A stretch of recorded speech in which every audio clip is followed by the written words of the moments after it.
Namangan Andijonda ko'ryapsiz, minglab bugun yoshlar, umuman insonlar barchasi bu yerda jam bo'layotganini o'zingiz kanalimiz orqali guvoh bo'layotgan bo'lsangiz kerak. Kayfiyat o'zgacha, chunki yoshlar bilan o'zgacha shukuh, energiyani his etishingiz mumkin bo'ladi. Yoshlar tashabbuslarini qo'llab-quvvatlash, ularni rag'batlantirish mana shunday bo'ladi va bir narsani aytishimiz kerakki, shahar va tumanlardan minglab yoshlar kelishgan bu yerga. Xususan, hozirgina uchratib qoldik Bo'ston tuman matbuot kotibi borlar.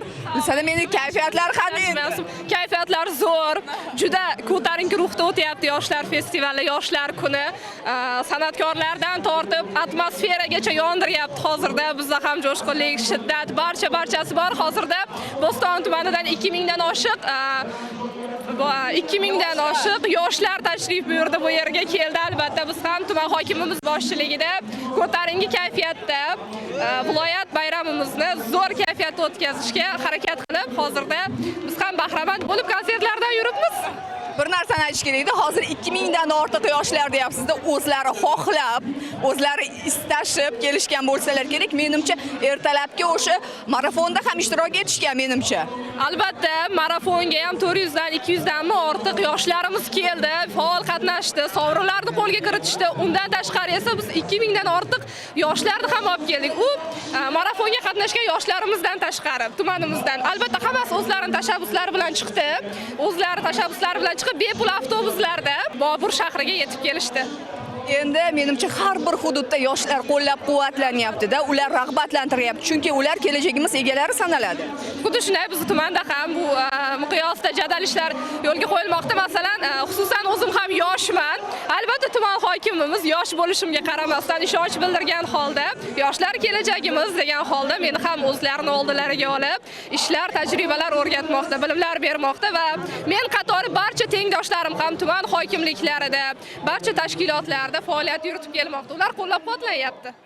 Sizga maroqli hordiq. Yana suhbatlashamiz siz bilan hali. Va bir narsani aytish kerakki, bu kabi yoshlarimizni qarang, ortimizga bir qarang. O'sha minglab yoshlarimiz bu yerda tashabbuslarni qo'llab-quvvatlab, ular natijasida bu yerga kelayotganini ko'rishimiz mumkin bo'ladi va bu yerda yoshlarimiz suhbatlashib turgan ekan. Kayfiyatlar qanday endi yoshlar? Kayfiyatlar a'lo darajada.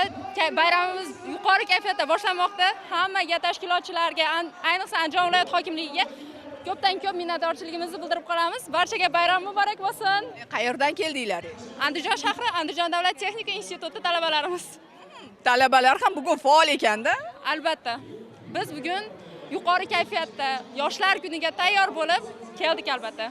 Endi qo'llab-quvvatlovlar menimcha har bir yoshni xursand qilsa kerak, to'g'rimi? Oliy ta'limda menimcha har bir yoshga berilayotgan e'tibor, ularning g'oyalarini qo'llab-quvvatlovi menimcha yaxshi natija ko'rsatamiz endi deysa kerak menimcha. Albatta, ayniqsa bugun Alisher Zafarovich Sadulayevning tashrifi bizga juda katta ilhom bag'ishladi.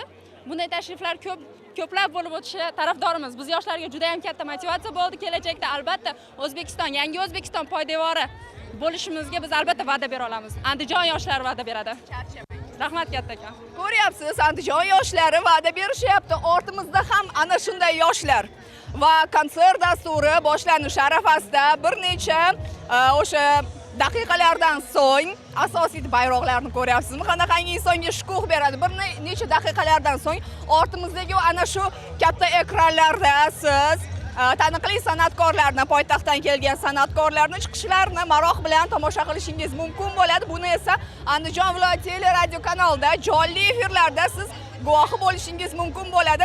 Andijon teleradio kanalini jonli efirlarini kuzatib boring. Bizdan uzoqlashmang.